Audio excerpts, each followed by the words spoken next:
ജീവിക്കുവാൻ സന്നദ്ധരല്ലാത്തത് കൊണ്ട്. അസ്സലാമു അലൈക്കും. എൻ്റെ പേര് റിയാസ് അലി. ഞാൻ വരുന്നത് കോട്ടക്കലിൽ നിന്നാണ്. ഇസ്ലാമില് ഒരു പൂച്ചയെ പട്ടിണിക്കിട്ടത് കൊണ്ട് നരകത്തിൽ പോയ ഒരു സംഭവമുണ്ട്. അതേപോലെ തന്നെ ഒരു പട്ടിക്ക് ദാഹജലം കൊടുത്തതുകൊണ്ട് സ്വർഗത്തിൽ പോയതും അവരുടെ തെറ്റുകളെല്ലാം പുറത്തു കൊടുത്തതുമായ ഒരു സംഭവമുണ്ട്. എന്നാൽ ഞാൻ ചോദിക്കുന്നത്, നമ്മുടെ രാഷ്ട്രപിതാവായ ഗാന്ധിജി സൽക്കർമ്മങ്ങൾ ചെയ്തിട്ടുണ്ട്, ഇല്ലാന്ന് ഗാന്ധിജിയെ പാത പിന്തുടരുന്നവരാരും സമ്മതിക്കില്ല. ഗാന്ധിജിയെ കുറിച്ച് എന്ത് പറയാനുണ്ട്? ഗാന്ധിജി സൽക്കർമ്മം ചെയ്തവരുടെ കൂട്ടത്തിൽ പരലോകത്ത് ഹാജരാകുമോ? അതിനെക്കുറിച്ച് എന്ത് പറയാനുണ്ട്? ഇതാണ് എന്റെ ചോദ്യം. പ്രിയപ്പെട്ട അനുജ സുഹൃത്ത്, ഗാന്ധിജിന്റെ കാര്യം ആലോചിച്ചിട്ട് വലിയ ബേജാറിലാണ്. യഥാർത്ഥത്തിൽ എന്റെ പണി ആരെങ്കിലും സ്വർഗത്തിലോ നരകത്തിലോ ആക്കലല്ലാത്തത് കൊണ്ട് തന്നെ ഗാന്ധിജി സ്വർഗത്തിലോ നരകത്തിലോ എന്ന ചോദ്യത്തിന് ഉത്തരം പറയൽ എന്റെ ഏർപ്പാടല്ല. മറിച്ച് ഇസ്ലാം എങ്ങനെ നന്മതിന്മകളെ കാണുന്നു എന്ന് മനസ്സിലാകാത്തത് കൊണ്ടാണ് എൻ്റെ സുഹൃത്തിന് ഇത്തരം ഒരു സംശയമുണ്ടാകുന്നത് എന്ന് എനിക്ക് തോന്നുന്നു. അതുകൊണ്ട് തന്നെ എന്താണ് നന്മ എന്നുള്ള ഇസ്ലാമിന്റെ കാഴ്ചപ്പാട് വ്യക്തമാക്കേണ്ടത് ആവശ്യമാണ് എന്ന് തോന്നുന്നു. ഒരു കാര്യം നന്മയാകണമെങ്കിൽ ഇസ്ലാം പറയുക അതിന് 3 നിബന്ധനകളുണ്ട് എന്നാണ്. ഒന്നാമത്തെ നിബന്ധന, ഒരു കാര്യം നന്മയാകണമെങ്കിൽ നമ്മളെ പടച്ച നമ്മുടെ സ്രഷ്ടാവിനോടുള്ള ബാധ്യത നിർവഹിച്ചിരിക്കണം ആ നന്മ ചെയ്യുന്ന വ്യക്തി എന്നുള്ളതാണ്. സ്രഷ്ടാവായ തമ്പുരാനോടുള്ള അടിസ്ഥാനപരമായ ബാധ്യത നിർവഹിക്കാതെ മറ്റ് സൃഷ്ടികളോടുള്ള ബാധ്യത നിർവഹിക്കുന്നത് കൊണ്ട് അത് നന്മയായി പരിഗണിക്കില്ല എന്നുള്ളതാണ് ഇസ്ലാം പഠിപ്പിക്കുന്ന അടിസ്ഥാനപരമായ തത്വങ്ങളിലൊന്ന്. അഥവാ സ്രഷ്ടാവായ തമ്പുരാനോടുള്ള ബാധ്യത അവനെ മാത്രം ആരാധിക്കുക എന്നതാണ്.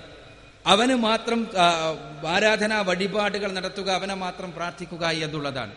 ആ ബാധ്യത നിർവഹിക്കാതെ മറ്റ് ബാധ്യതകൾ നിർവഹിക്കുന്നത് കൊണ്ട് കാര്യമില്ല എന്നുള്ളതാണ് ഇസ്ലാമിന്റെ നിലപാട്. എന്തുകൊണ്ട്? സ്വാഭാവികമായ ചോദ്യമാകും. തീർച്ചയായും നന്മകളുടെ വിഷയത്തിൽ നമ്മൾ തന്നെ ഒരു ഹിറാർക്കി, ഒരു ക്രമം പിന്തുടരുന്നു എന്നുള്ളതൊരു സത്യമാണ്. ഉദാഹരണം പറയാം. ഞാൻ എല്ലാ സാമൂഹ്യ സേവന പ്രവർത്തനങ്ങളിലുണ്ട് എന്ന് നിങ്ങൾ വിചാരിക്കുക.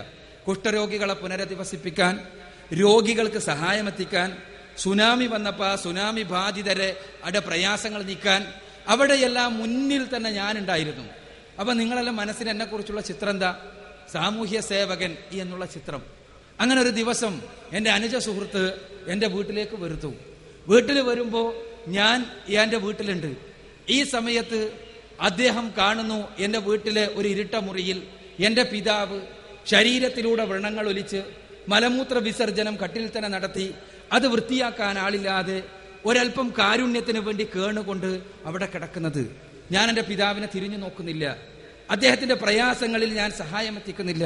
അദ്ദേഹത്തിന്റെ പ്രശ്നങ്ങൾക്ക് ഞാൻ പരിഹാരം കാണുന്നില്ല. മാത്രമല്ല, ഒരു കാരുണ്യത്തോടു കൂടിയുള്ള ഒരു നോട്ടം പോലും എൻ്റെ പിതാവിന്റെ നേരെ ഞാൻ അയക്കുന്നില്ല. ഈ സമയത്ത് എന്നെ അനുജ സുഹൃത്ത് എന്ത് പറയും? അദ്ദേഹം പറയും, ഇയാളെന്ത് സാമൂഹ്യ സേവകനാ? സ്വന്തം വാപ്പാന്റെ പ്രയാസം നിർക്കാതെ അയാൾ കുഷ്ഠരോഗികളെ ശരിയാക്കാൻ നടക്കുന്നത്. എന്താ കാരണം? ഒന്നാമത്തെ നമ്മുടെ ബാധ്യത, മനുഷ്യരുമായി ബന്ധപ്പെട്ടുകൊണ്ടുള്ള ഒന്നാമത്തെ ബാധ്യത നമ്മുടെ മാതാപിതാക്കളോടാണ്, നമ്മുടെ അടുത്തുള്ള ആളുകളോടാണ്. അവരുടെ പ്രയാസങ്ങൾ നീക്കാതെ നമ്മൾ പുറത്തു പോയി പ്രയാസം നീക്കാൻ വേണ്ടി ശ്രമിക്കുമ്പോൾ നമ്മൾ പറയുന്നു അത് ശരിയല്ല. ഇതേപോലെ സട്ടാവായ തമ്പുരാൻ എല്ലാ കാര്യങ്ങളും നമുക്ക് ഏർപ്പെടുത്തി തന്ന, നമുക്ക് നമ്മുടെ അസ്തിത്വം നൽകിയ, ബുദ്ധി നൽകിയ, ബാഹ്യവും ആന്തരികവുമായ അവയവങ്ങൾ നൽകിയ, നമുക്ക് ആവശ്യമായ വായു ഇവിടെ സംവിധാനിച്ച, നമുക്ക് ആവശ്യമായ വെള്ളം ഇവിടെ ഒരുക്കി തന്ന, എല്ലാ കാര്യങ്ങളും എല്ലാ സംഗതികളും നമുക്ക് ചുറ്റും ഒരുക്കി തന്ന സ്രഷ്ടാവ് നമ്മിൽ നിന്ന് ആവശ്യപ്പെടുന്ന ഒരേ ഒരു കാര്യം അവനെ മാത്രം ആരാധിക്കുക എന്നതാണ്. അവനല്ലാത്ത ആരെങ്കിലും ആരാധ്യരായിട്ടുണ്ടെങ്കിൽ, തീർച്ചയായും ആരാധനകൾ അർഹിക്കുന്ന മറ്റാരെങ്കിലും ഉണ്ടെങ്കിൽ നമുക്കത് അനുവദിക്കാമായിരുന്നു. പക്ഷേ ഏതൊരു മനുഷ്യന്റെയും യുക്തിബോധം കൃത്യമായി പറയും, നമ്മെ പടച്ച, നമ്മെ പരിപാലിക്കുന്ന കാരുണ്യമൂർത്തിയായ തമ്പുരാനല്ലാതെ മറ്റാരും ആരാധനകൾ അർഹിക്കുന്നില്ല എന്ന്. അങ്ങനെ ആരാധനകൾ അർഹിക്കാത്ത മറ്റുള്ളവർക്ക് ആരാധനകൾ നിർവഹിക്കുമ്പോൾ പടച്ച തമ്പുരാൻ ബാക്കി മനുഷ്യരുടെ നന്മകളൊന്നും സ്വീകരിക്കില്ല എന്നതാണ്. എന്തുകൊണ്ടിത്? തീർച്ചയായും നമുക്ക് പരിശോധിക്കാം. മനുഷ്യർക്ക് പോലും അത് അംഗീകരിക്കാൻ കഴിയില്ലല്ലോ. നമ്മുടെ ഇണകൾ, ഭാര്യമാർ, അവരെ സംബന്ധിച്ചിടത്തോളം അവര് ഒരു എൻ്റെ സുഹൃത്തിന്റെ സുഹൃത്തിപ്പോ കല്യാണം കഴിച്ചിട്ടുണ്ടാവില്ല. തീർച്ചയായും അദ്ദേഹത്തിന്റെ ഭാര്യ, ഭാവിയിൽ വരുന്ന ഭാര്യ, അവര് അദ്ദേഹത്തിന് എല്ലാ സേവനങ്ങളും ചെയ്യുന്നു, എല്ലാ കാര്യവും ചെയ്യുന്നു. ചായ ഉണ്ടാക്കി കൊടുക്കുന്നു, കഞ്ഞിണ്ടാക്കി കൊടുക്കുന്നു, രോഗം വരുമ്പോൾ എല്ലാ കാര്യങ്ങളും ചെയ്യുന്നു. അതേസമയം അദ്ദേഹത്തിന് മാത്രം നൽകേണ്ട കാര്യം അത് മറ്റുള്ളവരുമായി പങ്കുവെക്കുന്നു. അദ്ദേഹം സഹിക്കുമോ? അദ്ദേഹം സഹിക്കൂല. സ്വാഭാവികമാണ്, മനുഷ്യന്റെ കാര്യത്തിൽ പോലുള്ളതാണ്. അവരെ ഒഴിവാക്കാൻ നിൽക്കുന്ന സുഹൃത്തിനോട് ഭാര്യ ന്യായം പറയാണെന്ന് വിചാരിക്കുക. ഞാൻ നിങ്ങൾക്ക് ചായ ഉണ്ടാക്കി തരുന്നില്ലേ, ഞാൻ നിങ്ങൾക്ക് കഞ്ഞിണ്ടാക്കി തരാറില്ലേ, അസുഖം വന്നാൽ ചികിത്സിക്കാൻ ഞാൻ നിങ്ങളോടൊപ്പം വരാറില്ലേ, നിങ്ങളെ ബാക്കി എല്ലാ കാര്യങ്ങളും ഞാൻ ചെയ്യാറില്ലേ എന്ന് പറയുമ്പോൾ ആ ന്യായം അദ്ദേഹത്തിന് മാത്രം നൽകേണ്ട കാര്യം മറ്റുള്ളവരുമായി പങ്കുവെക്കപ്പെടുന്നതോടുകൂടി ആ ന്യായങ്ങൾ അവസാനിക്കുകയാണ്. മനുഷ്യരുടെ വിഷയത്തിൽ ഇതാണെങ്കിൽ സ്രഷ്ടാവായ തമ്പുരാൻ അവന് മാത്രം നൽകേണ്ട ആരാധനകൾ അവർ മറ്റുള്ളവർക്ക് നൽകുന്നത് വഴി അതോടുകൂടി മറ്റ് നന്മകൾ ഒന്നും തന്നെ പടച്ച തമ്പുരാന്റെ ദൃഷ്ടിയിൽ സ്വീകരിക്കപ്പെടുന്നതല്ല എന്നാണ് ഇസ്ലാം പഠിപ്പിക്കുന്നത്. ഒന്നാമത്തെ നിബന്ധനയാണ് പറഞ്ഞത്, പടച്ചോനോടുള്ള ബാധ്യത നിർവഹിക്കണം, അവനെ മാത്രം ആരാധിക്കുന്നവനാകണം. രണ്ടാമത്തെ നിബന്ധന, ഈ നന്മ പടച്ചവൻ കൽപ്പിച്ചതാകണം. സ്വയം നന്മ എന്ന് തോന്നുന്നതെല്ലാം നന്മയായിക്കൊള്ളണമെന്നില്ല. സ്വയം നന്മ എന്ന് തോന്നുന്നതെല്ലാം നന്മയാണെങ്കിൽ ലോകത്തൊരു തിന്മയുണ്ടാകൂല എന്നുള്ളതാണ് സത്യം. ഇപ്പോ ഏറ്റവും അവസാനമായി നമ്മുടെ കേരള സംസ്ഥാനത്ത് കഴിഞ്ഞ 1.5 വർഷക്കാലമായി സാംസ്കാരിക ലോകം ഏറ്റവും അധികം ചർച്ച ചെയ്തുകൊണ്ടിരിക്കുന്നത് ഒരു ലൈംഗിക തൊഴിലാളിയുടെ ആത്മകഥയാണ്. അവരതിൽ പറയുന്നത് ഒരു പെണ്ണിനെ സംബന്ധിച്ചിടത്തോളം ഏറ്റവും അധികം വിമോചനത്തിന് വേണ്ടിയുള്ള മാർഗം വേശ്യാവൃത്തിയിലേക്ക് ഇറങ്ങുക എന്നുള്ളതാണ് എന്നാണ് അവരതിൽ പ്രഖ്യാപിക്കുന്നത്. ഞാൻ അതിന്റെ ഗുണദോഷങ്ങളെ കുറിച്ച് പറയല്ല, അതിനെക്കുറിച്ചുള്ള വിമർശനാത്മക വിശകലനത്തിൽ ഏർപ്പെടുകയുമല്ല. മറിച്ച് അവരുടെ വീക്ഷണത്തിൽ വേശ്യാവൃത്തി, സ്വന്തം ശരീരം മറ്റുള്ളവർക്ക് കാഴ്ചവെക്കുക, പണത്തിനു വേണ്ടി കാഴ്ചവെക്കുക എന്നത് നന്മയാണ്.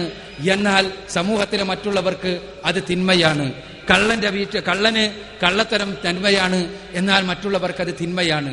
അങ്ങനെയാകുമ്പോ നന്മ തിന്മകൾ സ്രഷ്ടാവായ തമ്പുരാൻ പഠിപ്പിക്കണം എന്നാണ് ഇസ്ലാമിന്റെ കാഴ്ചപ്പാട്. അത് പഠിപ്പിക്കാനാണ് പ്രവാചകന്മാരെ പറഞ്ഞയച്ചത്. പ്രവാചകന്മാരെ മുഴുവനും പറഞ്ഞയച്ചത് നന്മ എന്ത് തിന്മ എന്ത് എന്ന് കൃത്യമായി വ്യവച്ഛേദിച്ച് പഠിപ്പിച്ചു കൊടുക്കാനാണ്. ആ പ്രവാചകന്മാരുടെ അന്തിമനാണ് മുഹമ്മദ് റസൂലുള്ളാഹി സ്വല്ലല്ലാഹു അലൈഹി വസല്ലം. അദ്ദേഹത്തിലൂടെ അവതരിപ്പിക്കപ്പെട്ട വേദഗ്രന്ഥമാണ് വിശുദ്ധ ഖുർആൻ. ആ വിശുദ്ധ ഖുർആനും തിരുസുന്നത്തും ആണ് ഇന്ന് ഭൂമിയിൽ അവശേഷിക്കുന്ന നന്മ തിന്മകളെ കുറിച്ച് കൃത്യമായി അറിവ് നൽകുന്ന, ദൈവികമെന്ന് 100% എടുത്തു പറയാൻ കഴിയുന്ന ഒരേ സ്രോതസ്സുകൾ എന്നുള്ളതാണ് യാഥാർത്ഥ്യം. അതുകൊണ്ട് തന്നെ ഖുർആൻ അല്ലെങ്കിൽ സുന്നത്ത് നന്മ എന്ന് പറയുന്നതാണ് നന്മ, ഖുർആൻ അല്ലെങ്കിൽ സുന്നത്ത് തിന്മ എന്ന് പറയുന്നതാണ് തിന്മ. ഇത് രണ്ടാമത്തെ നിബന്ധനയാണ്.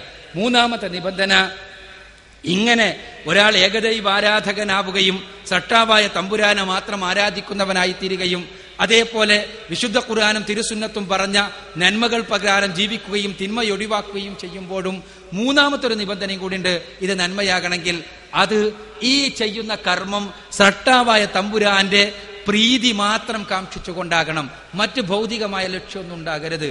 ഒരു പാവപ്പെട്ട മനുഷ്യൻ വന്ന് ഒരു സഹായം ആവശ്യപ്പെടുമ്പോൾ ഞാൻ അദ്ദേഹത്തിന് വലിയൊരു തുക സംഭാവന നൽകുന്നു. എന്റെ മനസ്സിലുള്ളത് നിങ്ങളെല്ലാം എന്നെ ഒരു ഉദാരൻ എന്ന് വിളിക്കണം എന്നാണ് എന്റെ മനസ്സിലുള്ള ആഗ്രഹമെങ്കിൽ ആ സംഭാവന നൽകൽ തിന്മയാണ് എന്ന് ഇസ്ലാം പഠിപ്പിക്കുന്നു. അതേപോലെ തന്നെ എന്റെ മനസ്സിലുള്ളത് നാളെ ആ മനുഷ്യൻ എന്നെ കാണുമ്പോൾ ഭവ്യതയോടുകൂടി നിൽക്കണമെന്നാണെങ്കിൽ ഇതേ കാര്യം തിന്മയാണ് എന്ന് ഇസ്ലാം പഠിപ്പിക്കുന്നു. അതേസമയം ഞാൻ ഈ പാവപ്പെട്ട മനുഷ്യനെ സഹായിക്കുമ്പോൾ എന്റെ മനസ്സറിയാവുന്ന സ്രഷ്ടാവായ തമ്പുരാന്റെ പ്രീതി മാത്രമാണ് ഉള്ളത് എങ്കിൽ അത് നന്മയാണ് എന്ന് ഇസ്ലാം പഠിപ്പിക്കുന്നു. ഈ 3 നിബന്ധനകൾ പ്രകാരം നന്മ ചെയ്ത എല്ലാവരും സ്വർഗത്തിൽ പോകും എന്നുള്ളതാണ് ഇസ്ലാമിന്റെ ഈ രംഗത്തുള്ള വീക്ഷണം.